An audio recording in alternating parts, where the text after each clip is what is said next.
The key turning in the lock at exactly 7 p.m. was the sound of my world collapsing. I'd spent the day preparing, his favorite bourbon decanted, candles lit, wearing the navy blue dress James always said brought out my eyes. I had even curled my hair, something I hadn't done in months. I was ready to plead, to mend the crack I'd put in the foundation of our marriage with one stupid, sharp sentence. But the man who walked through the door that evening wasn't my husband. He was a stranger in a tailored charcoal suit, a black folder under his arm, wearing the cold expression of someone sent to deliver a verdict, not a homecoming. It's been 3 days since he walked out, and the silence in this apartment is louder than anything I've ever heard. His favorite coffee mug, the one with the chipped rim he refused to throw out, still sits by the sink unwashed. His side of the bed remains perfectly made, as if untouched by human warmth. James left with just a backpack and his work laptop, but it feels like he took the oxygen with him. And for what? For a single, awful sentence I spit out in the middle of yet another argument. At least, that's what I told myself. That he was being dramatic. That he'd come back. That he had to come back. James was the solid one. Everyone said so. Steady. Dependable. James, the software engineer who planned everything from our vacation itineraries to our 401k contributions with the precision of a Swiss watch. But for the last year, that steady ground started to feel like concrete hardening around my ankles. I didn't want to be stable. I wanted to feel alive. Was that so wrong? I was just trying to jolt him, to make him feel. Because if he didn't, I wasn't sure I could go on pretending everything was fine. The last few months had become a string of little arguments, each one fraying our connection further. I'd suggest a spontaneous weekend in Napa. He'd show me our monthly budget spreadsheet. I wanted us to go dancing. He wanted to finish assembling the bookshelves from IKEA. When I vented to my best friend Lauren over lunch, I said it half-jokingly. I feel like I'm married to a really handsome AI. Good with data, terrible with passion. She didn't laugh. Instead, she set her fork down and stared at me with that piercing look she always saved for when I was being a little too performative. Emily, she said, that boring stability you keep mocking?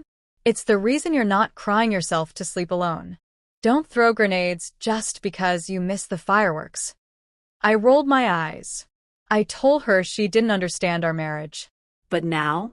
Her words echo louder than ever. The argument that broke us started over something stupid. Most of them did. It was a Friday. I'd just landed a huge PR campaign at work, my biggest one in months, and I was buzzing. My client even called me the wolf in heels. I was on fire. A friend from college invited us to her housewarming/pool party out in the suburbs. Loud music, new faces, cocktails by the gallon, exactly the kind of chaotic joy I craved. I pitched the idea to James while he was kneeling on the living room floor sanding down a reclaimed wood coffee table. His sleeves rolled, his focus intense. He didn't even look up. Sounds loud, he muttered. I thought maybe we could stay in. Order Thai. Finally watch that documentary you keep putting off. It was so him. So safe. I don't remember my exact words, only the emotion. I exploded. James, I don't want to watch people narrate whale migrations again. I want to be around people. I want to live. Don't you ever just want to feel something? He put the sandpaper down and stood, wiping his hands. My idea of living isn't drunken small talk by a pool. My idea of living is right here, building a life together. That's when I saw red. He made me feel like the selfish one, like I was the problem for wanting passion and spontaneity. I wanted to hurt him. I wanted to shake him. And so, I said the line I'd rehearsed silently a dozen times. The line I never thought I'd actually say. You know what's funny? I laughed bitterly. I even looked elsewhere. Just to see if it was me. Turns out the bar isn't that high after all. You don't measure up. I expected fury. A shout. Maybe even a tear. But what I got was far worse. He looked at me like I was a stranger. Thank you for the field report, he said. Then he disappeared into the bedroom, came out with his backpack, and walked out the door. No slamming. No parting shot. Just silence and a lock clicking behind him. For the first 24 hours, I clung to indignation. I blasted music he hated, ordered greasy takeout, and called Lauren, hoping for a dose of validation. Instead, she froze when I recited what I'd said. "Emily, you're a goddamn idiot." "Excuse me?" I snapped. "You didn't hurt him, you broke him. You treated your marriage like a mood board. You threw a grenade and expected a bouquet in return." Her words stung more than James's silence. By day 3, the silence was deafening. I started texting. First cocky. "Done sulking yet?" Then apologetic. "Okay, that was cruel. I didn't mean it. I love you." Then desperate. "James, please. We can fix this. I was scared. I miss you." All messages delivered. Unread. Day 4, I tried calling. Straight to voicemail. Again. And again. And then, on day 7, a new message arrived. Not a text. An email. Subject: discussion regarding asset division. My heart dropped. The body of the email was even worse. "Emily, I will return to the apartment at 7 p.m. tonight to discuss the formal termination of our marital relationship. Attached is a preliminary proposal for the division of our shared assets. Please be present." It wasn't a love letter. It was a transaction. Still, I convinced myself it was a scare tactic. That James, ever the planner, was just trying to force me to see the severity of what I'd done. I cleaned the apartment, showered, styled my hair, and put on that same blue dress. I even opened the bourbon. 2 glasses. Like old times. But when he arrived, on the dot, of course, he didn't so much as blink at the display. "Emily," he said coolly, stopping my advance. "Let's not make this any harder than it already is." We sat. He opened his briefcase, slid a black folder across the table. MIT's a formal version of what I emailed. Drafted by my attorney. I opened it with trembling hands. Divorce papers. Terms. Asset breakdowns. My signature line blank. His already signed in smooth, unmistakable ink. "James, no," I begged. "I didn't mean what I said. It was cruel.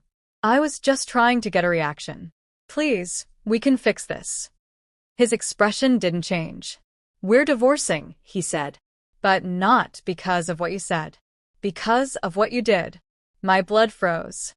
"What are you talking about?" "Turn the page." I flipped it. My messages.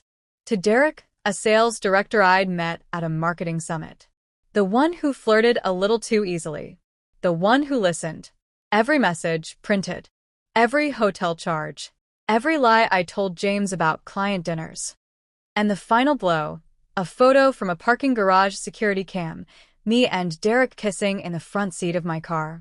"Your field report wasn't a metaphor," James said, voice still calm. "It was a confession. You weren't testing me. You were admitting it." I choked on my own breath. How did you?" "I noticed the details," he said. "The hotel charges. The missing reimbursements. The guarded phone. I didn't lose my mind. I gathered data. I built a case." He stood, slid the pen toward me. "My lawyer will contact yours. I've already moved out. The rest is just paperwork." Then he left. There was no hug and no tears. Just closure, like a door sealing shut. 6 months later, the papers are signed. I kept the apartment, but it feels like a museum of mistakes. Lauren and I talk less. Our friends stopped inviting me to brunch. And James? Last week, I saw a picture of him on Instagram. He was standing on a mountaintop in Utah with new friends, laughing. Free. Sometimes I wonder, if I had never said that sentence, would any of this have happened? But then I remember. That sentence wasn't the fire. It was the spark that lit the fire I'd already been feeding in secret. And James? He didn't explode. He evacuated. And now I sit alone in the ashes. It had been 14 months. 14 months since I said the words I thought I'd regret for a week, not for the rest of my life. 14 months since James walked out, quiet, measured, unshakably calm. And yet, somehow, in that stillness, he shattered me louder than any slammed door ever could. I've tried to rewrite that night 1,000 different ways in my mind. Tried to pretend it was just one cruel mistake. Tried to tell myself he'd come back once he cooled down. Tried to believe what Lauren said. If he really loved you, he'd fight for you. But what no one told me is this. Some men fight silently. And when they leave, they never look back. I saw him again today. Not through a screen. Not in a photo that mutual friends posted. Not in the memory I replay when I'm 3 glasses in and hate myself enough to dig through old text threads. No. In person. In real time.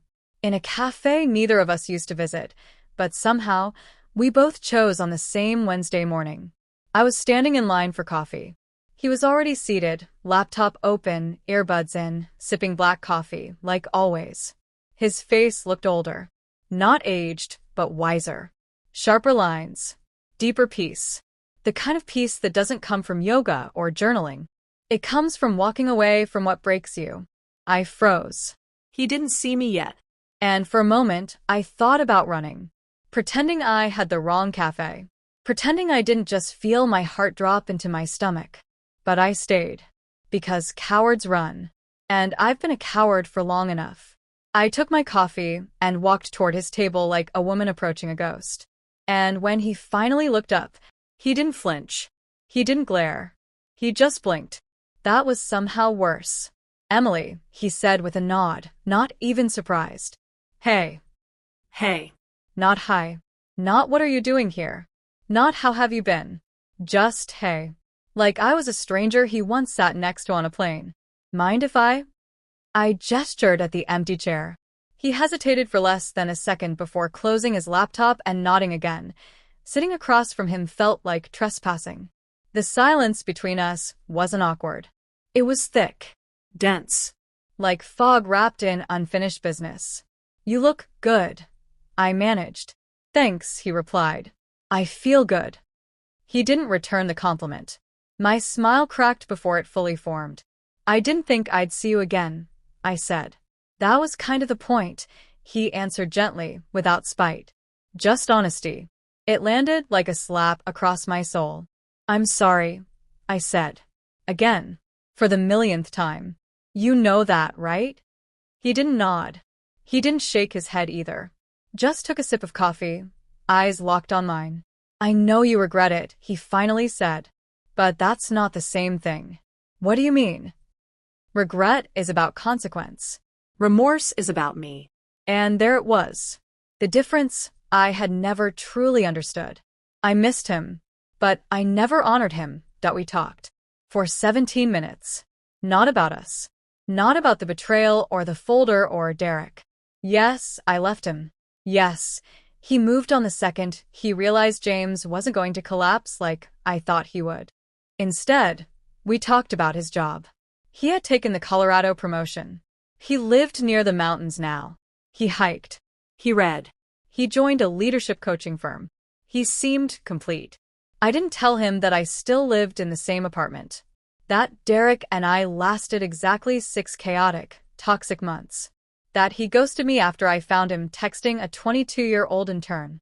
That I wake up every Sunday and instinctively look for a man who no longer shares my bed. I didn't say any of it. Because I didn't want his pity. I wanted his respect back. And I knew I could never earn it. When I stood to leave, I thought maybe, just maybe, he'd say something. Anything. But he didn't. He just nodded again, soft and distant, and said, I hope you find your peace, Emily. I walked out into the daylight, blinking through tears I refused to let fall in public. The truth is, I didn't cheat because I wanted someone else. I cheated because I couldn't recognize the man who loved me too well. James made life too safe, too stable, too predictable. And I confused consistency with complacency. I missed the drama, the adrenaline.